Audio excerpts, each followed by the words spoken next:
Welcome to Focus on Business, a podcast show for photographers with me, your host, Jane Goodrich. I'm talking to successful photographers so you can learn from our experiences and have the business of your dreams. So join us and let's focus on business. Well, hello, I'm excited. So today on the show, we have Kirsten Spencer, who is a fantastic family, sports, seniors, high volume photographer based in Massachusetts. Hi, Kirsten. Welcome to the show. Hi. Yeah, I'm happy to be here. I'm very excited. Yeah. So tell us a little bit more about yourself, how you got into photography and what you really like to shoot. Just tell us a little bit about yourself. Okay. In 1986, most people are like, I was born. I'm like, I don't want to hear when you were born. But in 1986, I took a graphic art class in my high school.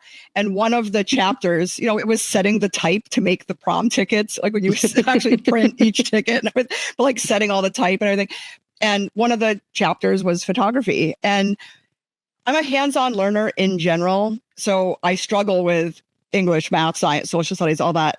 But for some reason, every day when I would go into my graphic art class, like I was in my element. Like I understand this. I understand how to meter to zero. I understand how to work a camera. And back then, similar to my life now, there's no D, right? This is an SLR, right? This is literally, you have no choice but to shoot in manual. That's just how the camera is. Right. There's no automatic settings, So I fell in love with it and very quickly was doing yearbook. I think we had a, what do you call it? The newspaper, the weekly flyers and everything. But I was taking pictures of everything. I loved it. And my parents were very progressive in the way where like they didn't have a lot of money, but we were like the first people in my school to have a personal computer, because my parents are nerds like that. So they went out and bought me a camera. Wow. And I just started shooting absolutely everything I could get my hands on. So in my attic, I probably have hundreds of thousands of negatives back in the day. People are like, what are negatives or JPEGs? JPEGs on film? On film. And I loved it so much. And it's just, back in the 80s, I graduated in 90, but back in the 80s, if you had a camera, like, you had a lot of friends because everyone wants to be in the yearbook. So I'd have my camera on my neck strap and I'd be like, and I just loved it. So I went to college for sign language interpreting. So that was like another passion. But also when I was in college, I realized I was broke. Like people talk about broke college students. I'm like, I am broke. What can I do to make money? And I was like, well, I can take pretty good pictures. So I found a studio and I started, a couple hours a week making enough money to support myself. And then that was 1992. And I just kept on like, all right, I'm not really going to pursue. I'm not really going to advertise. I'm not really going to, but then like word of mouth. Oh, can you take this picture? Can you do this picture? Can you do this picture? Can you take this? Can you take that? And then all of a sudden I've been doing it for 32 years. Wow. And it's consistent. Yeah. So, and so you went to school for sign language and ASL. Like, so has photography been full-time or have you had pathways where it's like part-time, full-time? Like how have you? I've had both as my careers, because I've always been self-employed. So, which is so funny, like when I help my kids file taxes with like one W-2, like people actually live with one W-2. I have like, I'll talk about my 5 jobs, but my streams of income.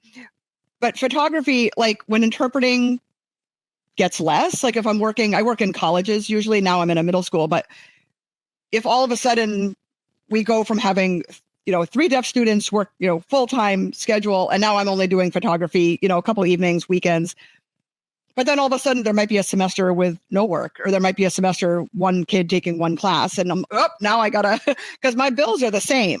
Right. My bills don't, ebb and flow. My bills are the same. So I have to make the same amount of money every month. So then it'll be like, oh, okay, now I need to start, taking more clients on, or bigger jobs or raise my rates or have some kind of, I don't like calling them mini shoots per se, although I do have a dedicated mini session group on Facebook that I run that has like 20,000 people in it.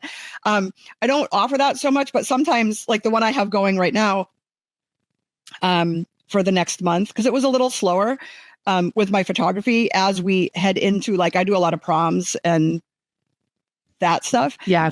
Graduation, cap and gown photos. I do a lot of that, which is coming up like in May. I have my high key backdrop set up, or my white backdrop set up with my lights on it. And I had my neighbor who's 7 and her little 5-year-old cousin come, and I did a rapid fire photo shoot. Look at each other, look at me, look at each other, giggle, touch each other's noses, do alien ears, do this. And I just rapid fire for about 5 or 10 minutes. And then I made a huge storyboard that looks like an old-fashioned photo booth. Oh, wow. That's cool. Strip. You know what I mean? It's so cute. I wish I had it. I just brought it to my studio.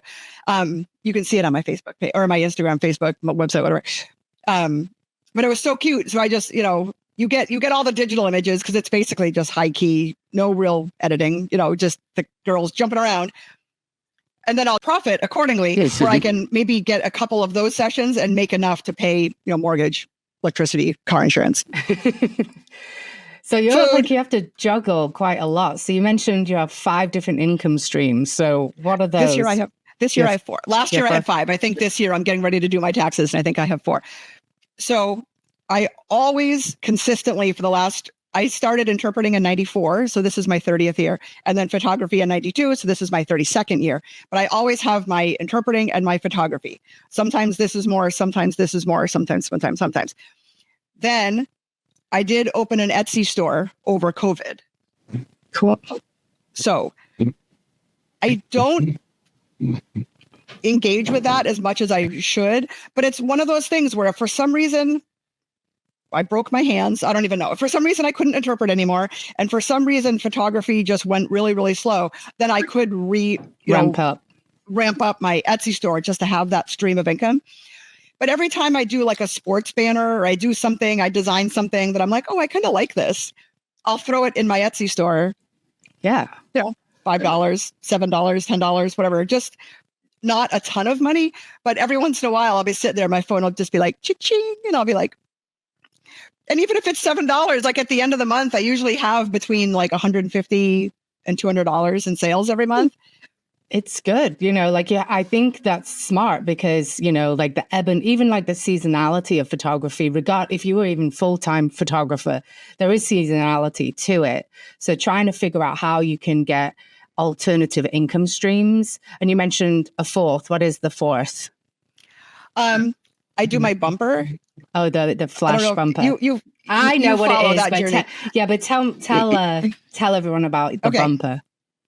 Okay, so a few years ago, maybe 5 years ago, I've been shooting the same thing. I tell people like, oh, I shoot kids and like young kids, families. I just feel like not like I get in a rut because each experience is unique to them. But I feel like after doing, 10 seniors in a row, I feel like, are these all looking the same? And I know it doesn't really matter because it's all unique to them, Right.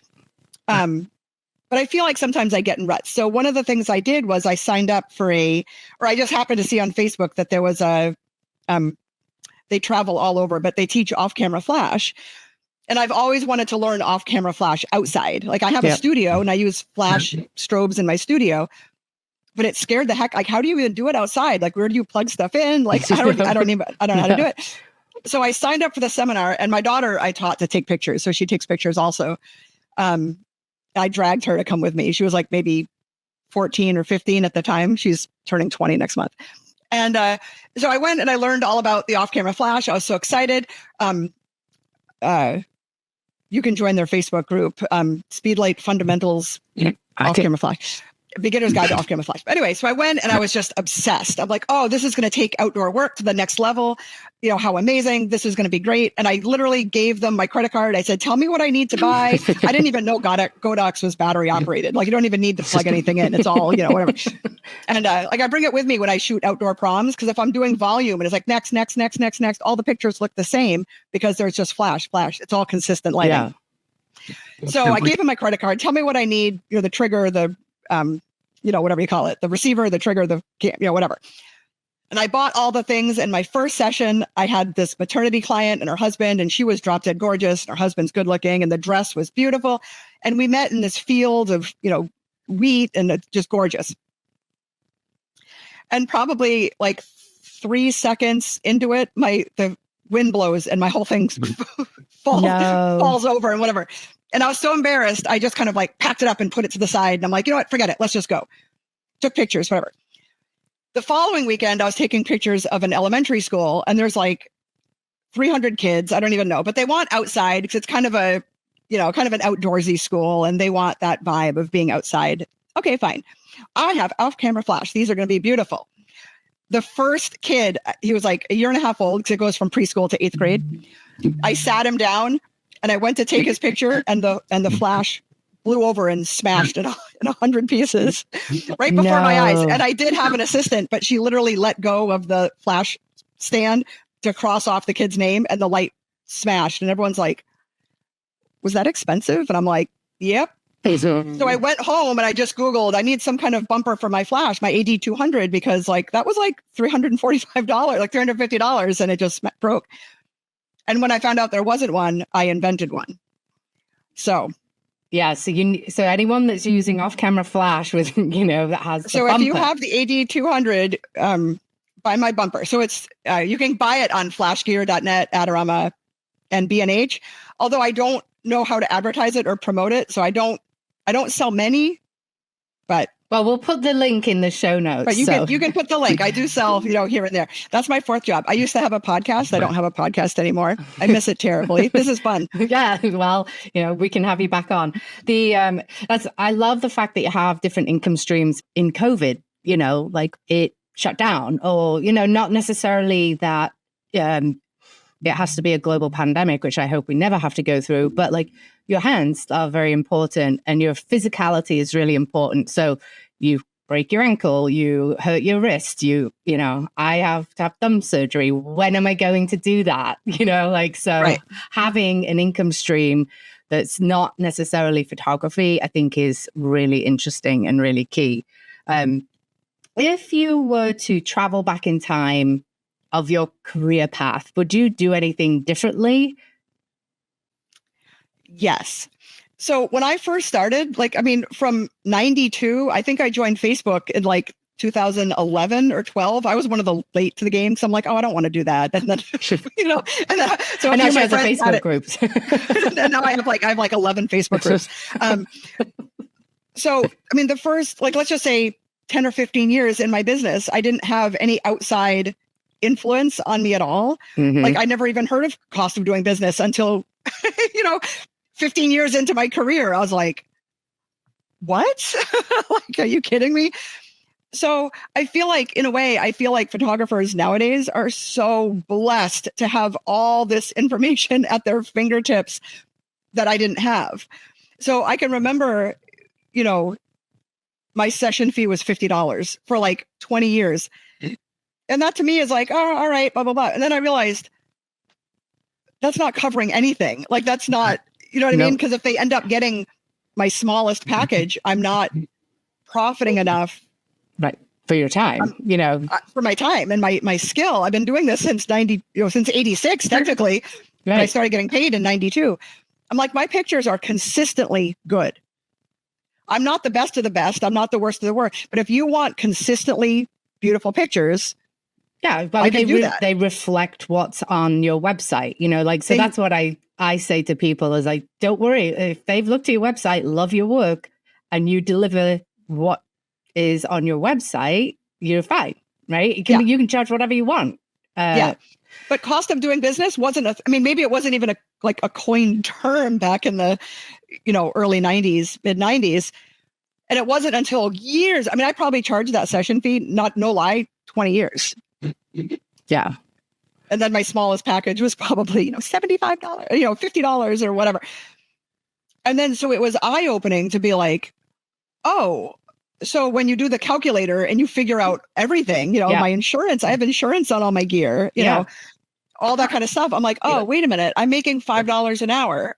Is that? Yeah, probably And Probably you take into account like all the editing time, it's not just the shooting time, right? It's just the editing time, it's the marketing time, it's like, you still have to pay for a website host, still have to drive to somewhere, that's gas, it's wear and tear on your car, it's time. And I think that's interesting that your session, when you said about your session fee didn't raise, it's like inflation happens, right? Your rent goes up and you should, not only inflation happens, but every year you're a year more experienced, you're a year better, right? You should, if I had a client in COVID and I'd actually grandfathered her in to like 2011 rates. And I'm lucky in the fact that like I have the background in like calculating my costs. I already did that. So it was already profitable, but I sort of, grandfathered a few of my favorites.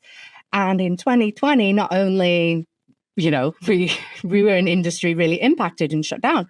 And she was like, well, I have, grandfathered in rates or something like that. And I thought about it and I was like, you're telling me you have not got a pay raise in 10 years? That's ridiculous. Like, I'm sorry. But if that was my day job, I'd be like, what? Or my interpreting job. You know what I mean? Yeah. Like, we're not gonna give you a raise for the next 10 years. I'd be like, no, thanks. I'm good. So we have to be our own boss. Like sometimes it's good to have like even an outside help because we sort of get in our own way. Like my accountant is like, inflation, did you raise your prices? Like, let's have this conversation. And so I think like for me, the first thing to do is outsource is like your accountant because they can actually be like a business partner if you get the right one. And I love my accountant, but yeah, I do too. I love mine.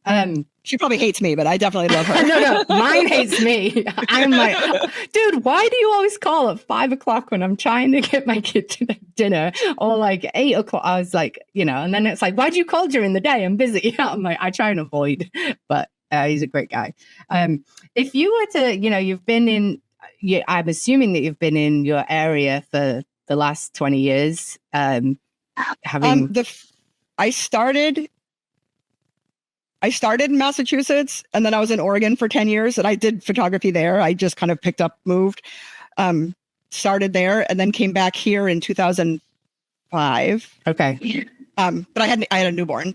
And then, so I started my business. I took like 2 seconds. I mean, like literally like a few months off with my second baby. And then started up my business in Massachusetts again in 2006. So if you had to move back to Oregon in 3 months, what would be the first thing that you would do? Let's focus on your photography business because your Etsy can be, and your other business, which everything is great, else is neutral. Goes with me. Yeah, it goes with you. So how would you like? What would you do? So to like get more business, to break into that, to restart. Yeah. So I tell people all the time, you have to look busy. Okay. Even if you're not busy, you need to look busy. You need to constantly be posting, and I tell people all the time, like a normal job in Massachusetts, everywhere in America, anyway, I can only speak for that, is a 40-hour work week. Right. So if I'm going to start up my photography business, well, you have to do 8 hours a day for 5 days. Like you have to treat this like your full-time job if it's your full-time job. So I have literally every picture I've ever taken digitally since 2006 and negatives prior up, like I said, up in my attic. I have more than you can even count. And so sometimes I'll go back to 2006 because like I just re-edited my kids. Like I said, I did the old time photo booth pictures and I'm like, oh, I did high key pictures of my kids when they were like 5 and 6 years old. And all it was, I had my white background, click, click, click. And I did have strobes back then, believe it or not. And I put a white vignette on all the pictures. And I was like, high key equals white vignette. And I thought they were so good. I mean, the pictures were so cute. They were in though. Like white vignettes were in. Like, it's at the time, So she's showing me if you're listening on the podcast. I love that. It's a great shot. I'm showing you a picture because I put it on my phone because my kids now are a sophomore and junior in college. And the picture is when they're 5 and 6 years old. And it's just like, but I went back. I had them all in whatever they were at the time, CR2s, raw files. Anyway, so I took the images out. I re-edited them and I put them into my album of, I call them personality portraits, because it's white background, high key, nothing distracting but the little faces, you know, I and the love those little funny faces they were making and whatnot. So I re-edited, took off the white vignette, just kind of bumped up the background and reposted them. And people are like, oh my God, are those your kids? And I'm like, yes, this is my kids from a long time ago. And so I'm always posting. I'm always posting. So sometimes I'll just grab my neighbor. Like I said, she's 7. So like when she was like 3, she was jumping on the trampoline. And I got some pictures of her just in the midair doing splits. And I'm going to post those. I'm going to post these. I'm going to post pictures of my kids, pictures of whatever. So I'm always looking busy. Yeah. I'm posting pictures and tagging people and like, share this. And oh my God, who wants to meet me at the park? The Tulip Festival's going on or what? I've always had amazing word of mouth clients. I get a ton of business from Facebook, but I'm also a Gen Xer. Me too. So my daughter, like I said, is turning 20 next month. And she reminds me all the time. So millennials now, like I work in a middle school, they all have millennial parents. Right. So millennials are still kind of on Facebook, not quite as obsessed as the Gen X and, you know, so I do get like millennials finding me that way. But now that my kids are in their early 20s, or my son's 21, my daughter's turning 20. So they're Gen Z and their friends are just starting to have kids like in their early 20s, right? 22. The last couple of newborns, their parents they've gone to school with my kids. Anyway, I'm not ready to be a grandma yet. But none of them are on Facebook. So you know how I shot all their newborns? Because I'm friends with their grandparents. I'm friends with the baby's grandparents, and they're booking me that way.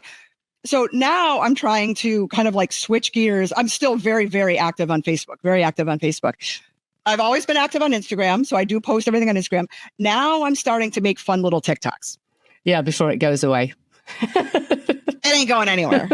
I won't let it. Me personally will not let it. But I did a whole Harry Potter, my whole town does a Harry Potter thing that you did. It was great. Harry Potter week, right? I've done 2 years in a row, I think. And so I just started making them into little before and after, before the magic, after the magic on TikTok. Because I feel like when I see a TikTok of like a really cute donut shop in Boston, whatever, I'll be like texting my daughter, like, we should totally go. I found, those spa scalp places you can go. It's like a salon, but they just do like a scalp treatment. I found it on TikTok. I'm like, for your birthday, we're going. So there could be 10 of those spas in Boston, but I'm going to the one that I saw on TikTok because now that's just the new Instagram. It's the new Facebook. I mean, word of mouth is still huge. And I feel like the emphasis on social media is a lot, right? Unless you are, I always viewed social media as more awareness versus I'm going to get a client. I want to seem busy. Someone's going to check me out, but they're going to find me elsewhere, right? So it's more of a secondary thing for me. So like Google, I want to rank high on Google. I'm active in my community and I'm seeing there. So I don't, one of the things I think we tend to do is sort of like, oh, I'm just posting on social media and no one's finding me, but it's a piece of the puzzle, right? You said word of mouth, right? You're doing something with your town. Like those elements are almost like forgotten, but it is key, like to not keep chasing that. I mean, if you're great on TikTok, great. If you're good on Instagram, great. Facebook, but it's not the only thing. It's not the only thing. No, people in my mini session group will post the most beautiful advertisement or whatever, very professional, even in Canvas template or Canva template or whatever. Very cute. The images are gorgeous. The font is modern. The price is great, profitable, but wonderful. And they'll be like, crickets. I didn't book one session. And I'll be like, my first question every time is, oh my gosh, where are you advertising other than Facebook? Right. And they're like, nowhere. There's, and I think one of the things that I'm lucky enough, and probably you're lucky enough, is to have a lot of clients over the years where you can actually use an email list. You can market that way. You can have a referral program. And so for newer photographers to actually, okay, well, how am I going to get, an email list? Okay, well, you can have something pop up on your website, focus on that, but also do an event to get emails, do something in your town to like get those email addresses, because you never know when, someone's going to have a baby and they're on your email list. And because social media, and I think even, I do think you have to have a presence, even though I don't have a presence on TikTok, because I tried and I just, yet. But I also don't need it, right? So I'm at that, I've been doing it for 14 years and I have repeat clients, right? And so from literally August through December, I only take repeat clients. So it's, maybe they'll age out, in 20 years when all the kids are older, but I have enough fall business that I can do. Maybe I'm headshots. So I diversify myself in headshots when I'm slow. So I kind of have that. I just started. I went to PPA, Professional Photographers of America. So there's a PPAM, Massachusetts chapter, and every year I go to their big, huge thing. So it just happened like a month ago, but the one last year, there was a headshot speaker, and his whole thing was on headshots. And so I held a headshot event. So my town has over the summer, was it the summer or the fall? Maybe they have a third Thursday street festival, and all of the local businesses will just put something on the street, to make it look, busy. Make it look busy. And, and they'll have a food truck and they'll have a smoothie truck and whatnot. So my photography studio is on Main Street. So I didn't put anything out, but again, the third Thursday has a Facebook group and website advertising. So they advertise. So they advertise for me, Yeah. So I advertised, but they also shared all my stuff and then promoted me as well. But I said, on this third Thursday, third Thursday of whatever month it was, September, October, I'm going to do a headshot event, and it's going to be high key, because all the realtors in town switched over to this, whatever company is, but they all need the high key white background, either to put words, or to extract themselves onto other things, make stickers, out of their pictures or whatever. So I had a high key. So everything was set up. I had my 2 lights on the background, my, one main key light, whatever. And I still did appointments. It wasn't walk-in per se, although I said, I'll accommodate you, but if I'm actively shooting, you can't like walk in my studio, Right. And it was fun. I think I had maybe 6 people, and I did it for 2 hours. That's awesome. And then again, that's sort of you being present within the community, well, that's what I was saying. Yeah. So it's like, third Thursday, even the Harry Potter event, for years, it was just this one restaurant that had all Harry Potter themed everything. And then now there's a Facebook group of all the local businesses of my town. And so the restaurant was like, well, why don't we all do Harry Potter things? And I'm like, well, what am I going to do? Yeah. And then I was like, oh, wait a minute. You know what I could do is just like, the pictures at Hampton Beach. We have the boardwalk at the ocean where you'd go and get those old timey pictures with the garter. And I love that. Sepia with the rosy cheeks and the rifle and the ammunition belt, whatever those crazy things were. I said, what if I take pictures just on my thunder gray background with wands, and they can have their little costumes and the scarves and twirl the wand around. And then I just added sparkles and magic. And that's awesome. You seem very, very busy. So how do you manage this? Like, do you outsource anything, or how do you cope with like the effusive balancing act of life? So I don't outsource anything, and I'll tell you why. So this is another thing that I lecture people. So maybe it's because I've been doing it for so long, but I'm not one of those photographers that like, I'm going to underexpose by 4 stops and then edit beautiful pictures in, post-processing, whatever.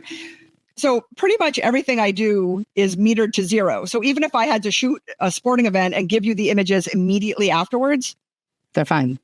They're fine. They're beautiful. Could I bump up contrast and bump?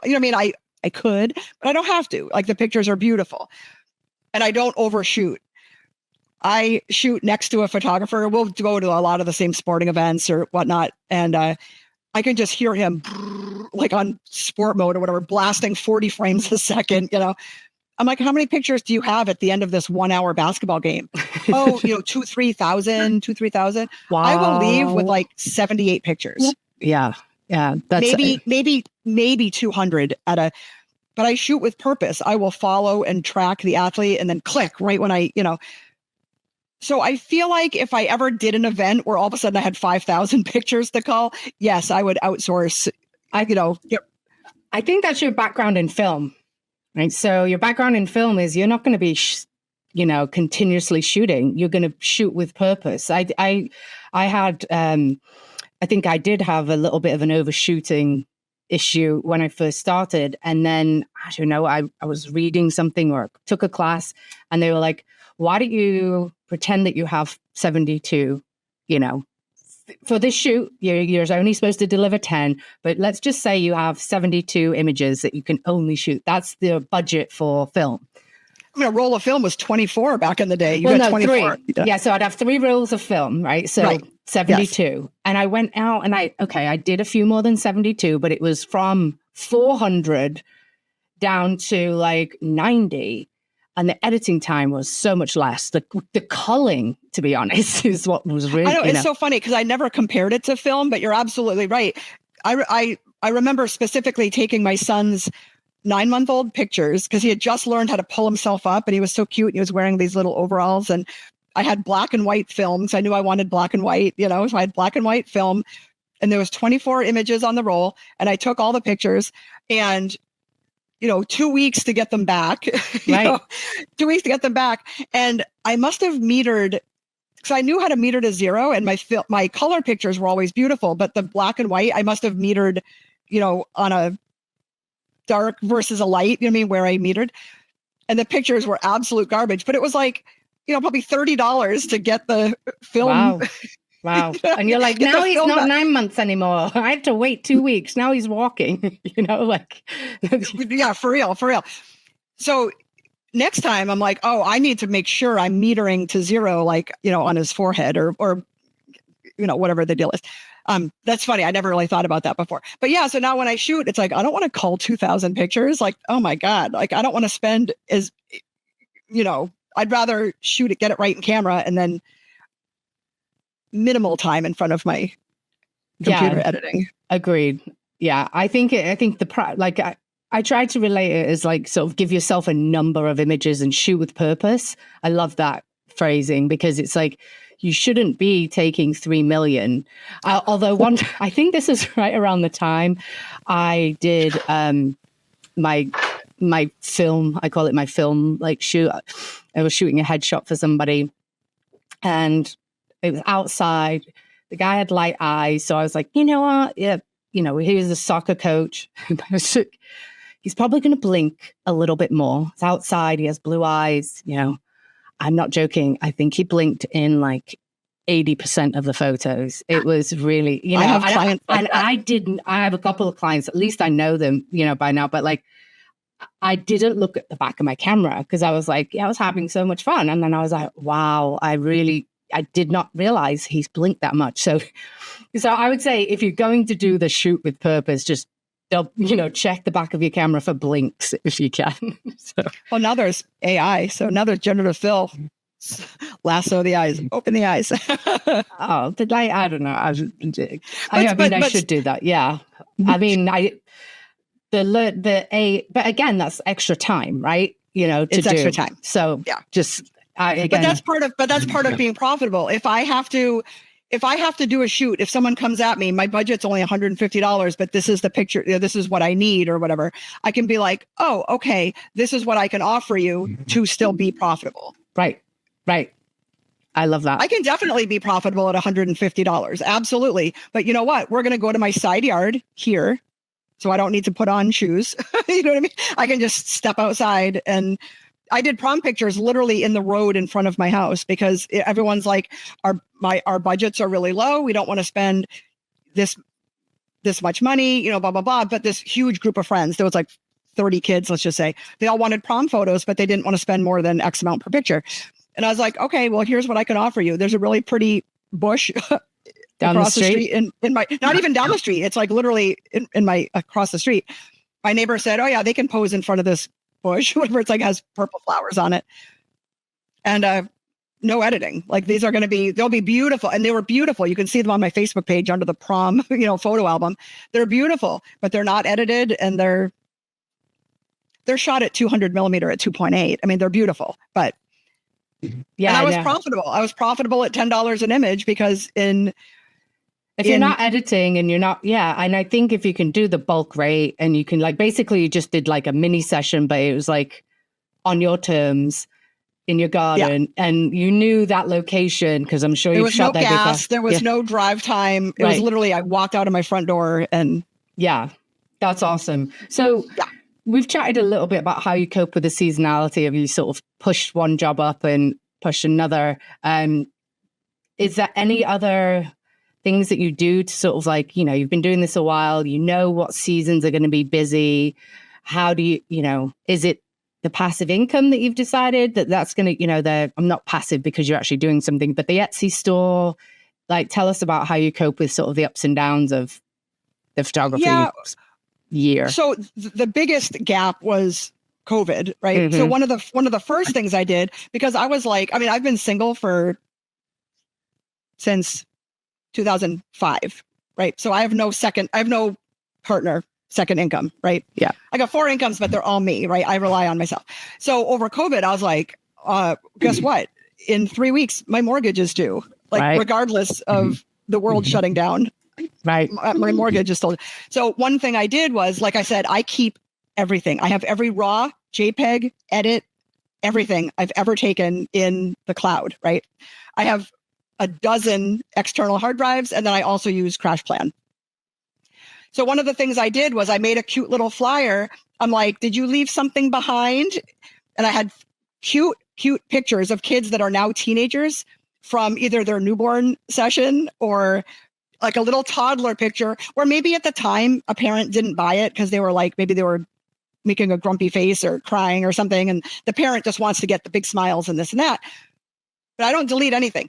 So I took 3 pictures from 2006 or whatever, and I made this little flyer. Did you leave something behind?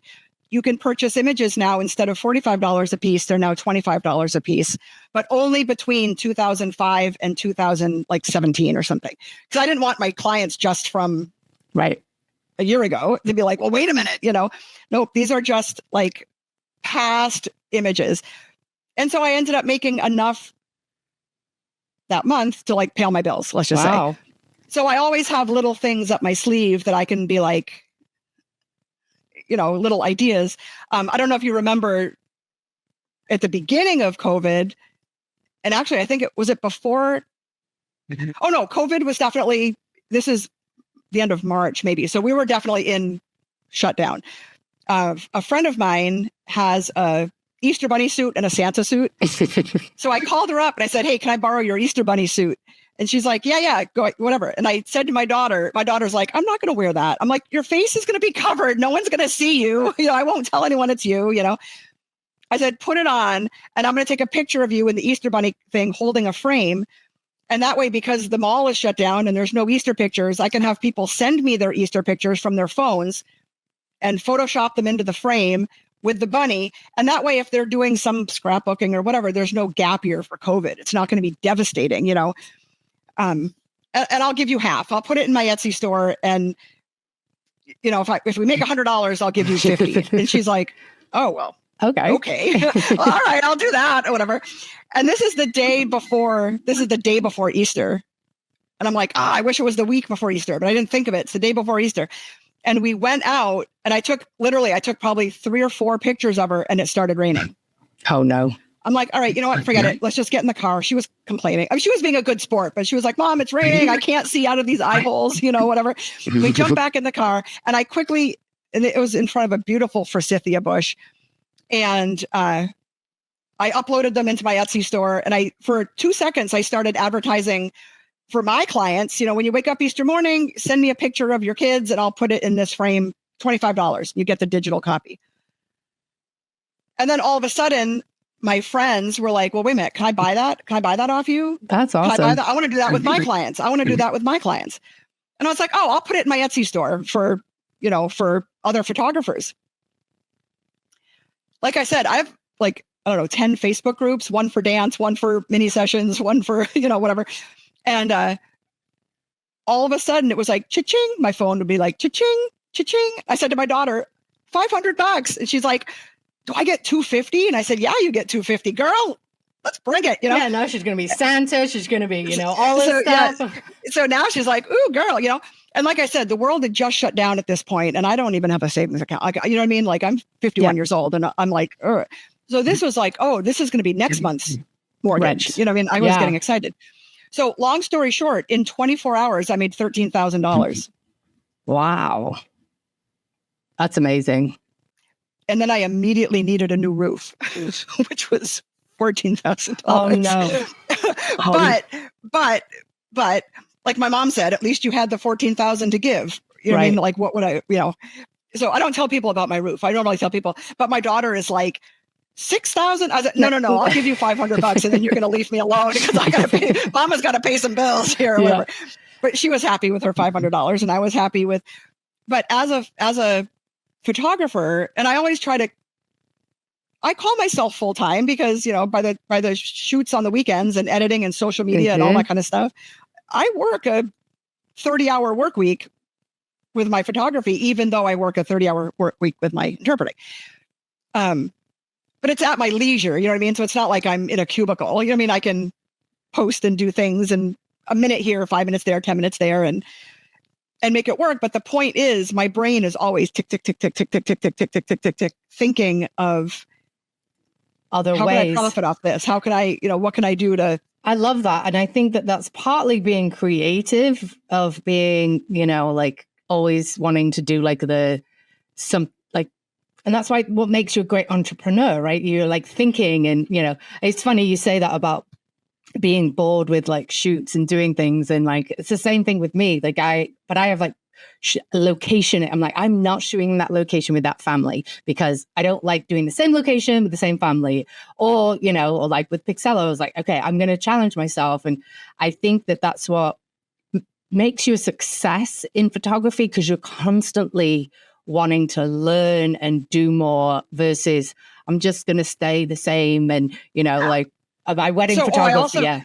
Go ahead. So I also have a YouTube channel where just little quick edits. I mean, so it's not like a full edit, but it's like quick little, tips and tricks and whatnot. I don't monetize, but it's fun for me to make little tutorials for people. It's fun. And most of my Etsy store banners come with tutorials because a lot of people get them and don't know about layers and that's great masking idea. and whatnot. So I make these little things, but I also watch Pix Imperfect like it's porn. You know what I mean? Like I'm literally at night, like what's new with the new update? What's new? Constantly wanting to learn. And I'm fascinated by it. And I think Unish is adorable too, which does not hurt. But I'm always wanting to learn. I'm always wanting to know, is there a quicker way to do X, Y, and Z? Yeah. Yeah. Like the Harry Potter shoots, I had 2 ties, but I think there's 4 different ties, like Slytherin, Slytherin, Ravenclaw, Gryffindor, Hufflepuff. And Hufflepuff. So I might have someone like, I'm definitely a Gryffindor, but I don't have the scarf, but I only have this color scarf. So hang on, I need to see if Pix Imperfect has a way to change colors that's not tedious. Right. And there is. Yeah, that's awesome. So I feel like I always want to learn.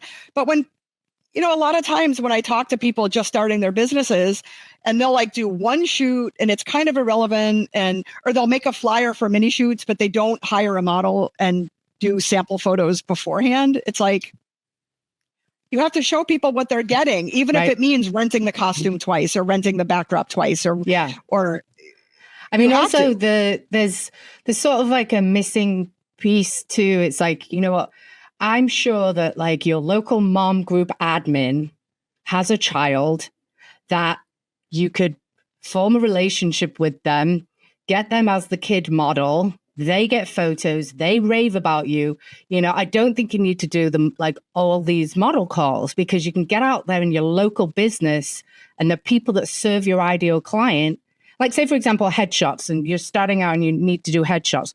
How about getting the person that, would need a headshot for their business, and you're a newborn photographer. Well, guess what? The lactation consultant or the prenatal yoga studio needs a headshot. Perfect. win-win. You've started a Yes. relationship. You've got a great, she's going to post it and she's going to tag you. Like it's something, So- it's like a little bit of a missing piece to follow through. Another thing to think of too is I don't do model calls at all. I mean, I will never do model calls. One reason is, let's say 5 people apply and I'm going to pick one. I feel like the other 4 wouldn't then use me because they'll be bitter. Like, well, why didn't you pick me? You know, that kind of thing. So I never do it that way. But what I'll do is so for example, I have a gym in my basement of my photo studios. My photo studio is here. There's a knitting shop to the right and there's a gym underneath. And I barter with her. So I did a branding photo shoot again with the high key because I feel like I'm nailing it lately with my high key. And I did her like pointing up so then she can write text and it looks like she's pointing at the text. Cool. And, you know, dude, and we had so much fun of her like jumping up in the air for like, I have an announcement. You know, and then, okay, so that photo shoot normally would have cost $500. So that's what, a year membership? Good. Yeah. Trade. That's awesome. Trade. Yeah. I actually did that. And then no one gets their feelings hurt, you know? Right. And I did a couple for like new businesses that were opening. And I was like, you know, I'll help support them and everything. And then we did trade and I never used the Pilates studio. And then by the time I remembered, they went out of business. So anyway, I was like, if I'm doing that again, I'm using it. Apart from flash falling over and that leading you to create your bumper, what has been like a funny shoot that you're like, I mean, over the years, I'm sure you have some amazing ones, but like, do you have that one where you're like, I can't believe that just happened? You might have a few, but I mean, I probably have hundreds. Like, for example, my daughter danced from the time she was 3 until the time she was 18. And so I do their formal photos, like their costume photos, but each girl is in like 11 different costumes. You know what I mean? So it's like, this is like a 4-day, all day, wow, you know, event, whatever. And so I always tell the kids if they're rambunctious or whatnot, listen, I'm trying to pose 20 of you, you know, for this group photo. So get one nice one. Yeah. And then I'll let you do a funny one. Yeah. It's like, oh, okay. And then it became a tradition. So we do it all the time. But now, like when I look back years and years, like when my daughter's 8, now she's 20. And I'll be like, oh my gosh, look how cute this is. You know what I mean? So same thing. If I have kids that are wiggly, not really cooperating, but not being naughty, just being toddlers or whatever. Kids. Yeah. Being kids. I'll always say, even with mom and dad or a family or whatever, we're going to do one nice one. Let's get that one out of the way. And then I'm going to let you just be so silly. And what is the funniest word you can think of, which is usually toots or poopy or, you know, something. Yeah. And then we're going to do funny. Yeah. So they're not often bought because the parents usually, like I have a lot of people, they buy my smallest package because that's all they can afford. And so they get the looking at the camera smiling. Yeah. But I just love all the personality portraits. And I get a lot, even with seniors, do something, you know. Yeah. Do something cute and funny. I think it's a really great way of like, I think family photography, like especially working with children, I think you've got to be like, I joke, I'm like 70-80% child psychologist and 20% photographer of like having the tricks to get them to be themselves enough. And I love that. It's always like, yes, you can wear that silly hat after I get my photos and but like the thing is with you is like, you're the boss, right? You come across as like, I'm the boss of the shoot. I will let you have that afterwards. And so it's more like the teacher effect, I call it, is like, I'm the teacher, I'm the director of the shoot, but don't run over me because I'm not going to let you. I love that. So as we wrap up, what would be the one tip? Like say you said your daughter's a photographer, so it can't be your daughter. Say your neighbor down the street and, you know, they decide that like, hey, Kirsten, I want to be a photographer. What's the one tip that you would give them? So it's so funny. Like I was thinking about this, and this actually comes up a lot in my groups. So I feel like, and this is not passive aggressive or mean at all. I say this with love, and I say that with my kids all the time. I say this with love, and then I'm going to drop the bomb of what you don't want to hear. Okay. So I did photography backwards. I tell people all the time, I did photography backwards. What I did in 1986 was I learned how to take amazing photos. Years later, or couple years later, when I needed to have a job, What do I do amazing? Oh, I take good photos. I take beautiful photos. And then I started charging for them. I feel like nowadays, like, all the memes of like, oh, it's the day after Christmas. All the new photographers are going to, come out of the woodwork with their newly purchased DSLRs. Haha, snarky, snarky. And it's like, I encourage people to, I love being a photographer. It's given me flexibility to be home with my kids a lot when they were, because, I was single from pretty much birth and my son was 26 months. So I could do photo shoots during their nap time. I could do photo shoots right in my yard after I put them to bed, that kind of thing. So I encourage people, you want to be a photographer? Be a photographer. Learn how to take beautiful photos first. Learn the business stuff first. Do all of that first, then open up your business. I feel like people jump into opening up the business because they feel like, oh my God, if I charge $40 for one photo shoot, I'm making $40 an hour. I'm making $40 an hour. This is amazing. And if it's digital, there's no cost of goods. Right. And that's so backwards. It's so... Also, I think, I've talked about this before. It's like, I think also, I think we, as photographers, we make it look easy, right? We don't talk about the, hours editing or like the cost of insurance that you need or the second camera that you backup camera and all of the different, your website. We don't talk about it because we want people to like buy our art, which we are creatives. But I think I remember having she was an assistant in she was an intern, Savannah College of Art and Design, 2012. So this was a while ago. And she was like, yeah, I want to be a family photographer. So I'm like, okay, I'm going to teach you the business. And she's like, I don't want to do that. She's like, I don't want to do that. I don't want to deal with clients. I don't want to deal with the marketing. I don't want to deal with that. You know what she's been doing for the last 12 years and making probably more money than me? Second shooting weddings on a weekend. Probably makes more money than me. Because she's like, I can just do my art. And, she's second shoot. She's basically an associate. She's like, I can just turn it off. The shoots are when and I was like, there are some people that actually works well for versus trying to learn the business. And it's, realistically, it's actually not that difficult. It's just you have to put your business hat on first and realize it's a business, not a job. Some people are like, and it's not easy. It's not easy. It's not easy, right? There are other jobs. If you want something just easy, there's other jobs that are easy. Right. This job isn't easy. It's amazing. Right. I've been doing it for 32 years. Every week for 32 years. I took no gap time. Apart from COVID. I was working all through COVID. Oh, right. I might not have been click, but I was doing... Right, fair point. True, same thing. Yeah, you're right. I was working 40 hours a week on my photography business, just not click, but I was doing other things, Yeah. Even making flyers for people, send me, your logo and I'll make, whatever. So... I don't want to scare anyone off, but I see in my photography group or any of the photography groups I'm in hundreds probably. I see things all the time of like, oh, I did a wedding and then lost the memory card. Oh, I'm like, well, that's okay. That's why you shoot on 2 memory cards. Oh, I didn't shoot on 2 memory cards.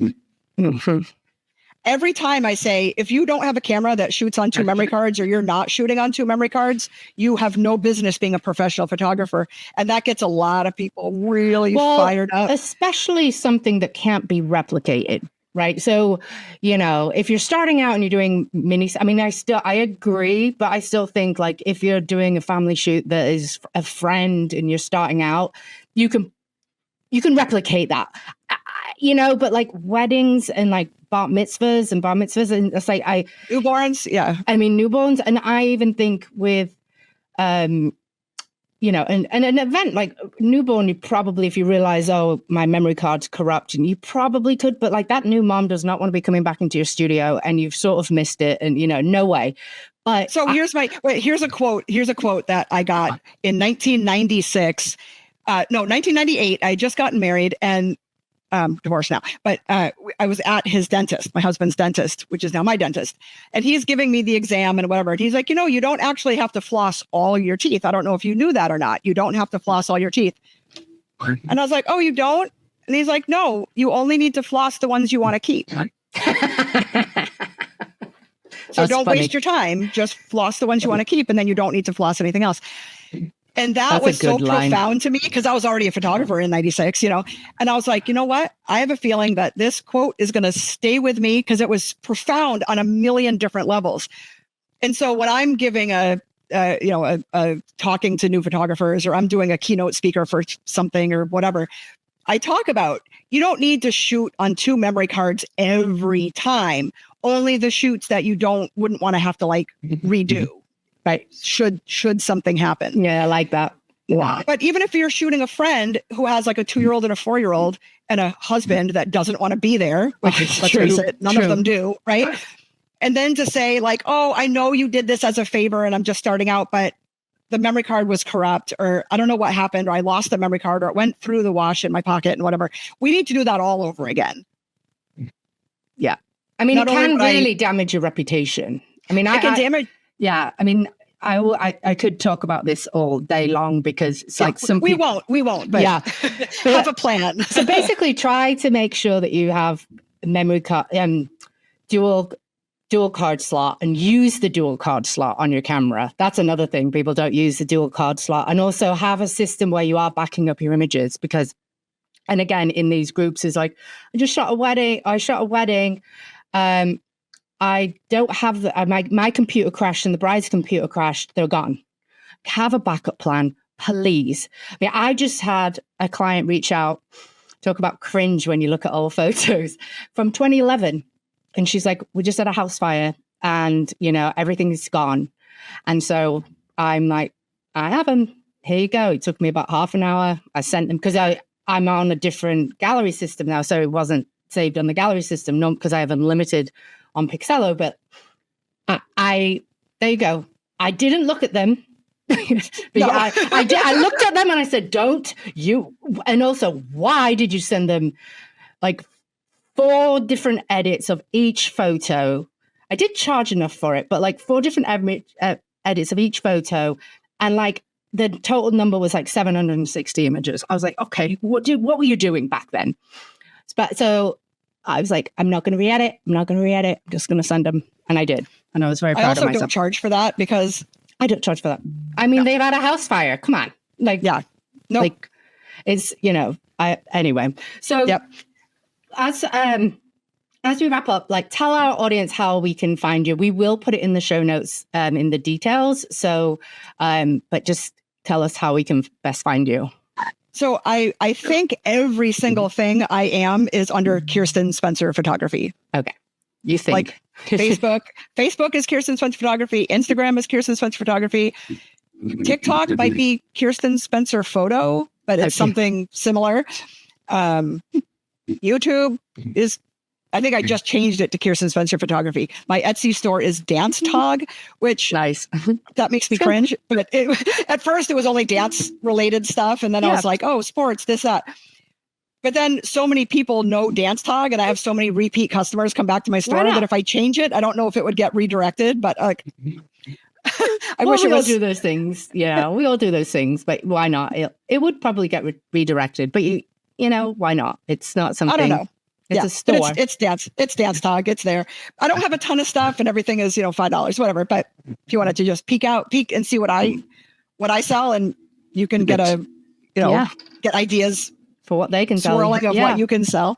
Yeah, and also love the fact that you're doing many different things. But thank you so much for being on this podcast. I think our listeners will definitely get some good nuggets of information from it. So thanks, Kirsten.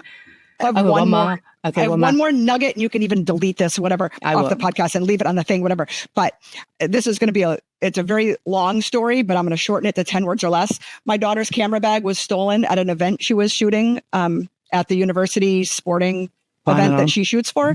$6,000 worth of stuff was gone in the blink of an eye.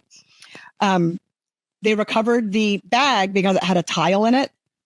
So if you don't have a tile in your camera bag, or an Apple AirTag, or whatever they're called, or I have a tile, you have to put it, because if you're going to notice it's missing immediately, you at least have a fighting chance to track it and find it.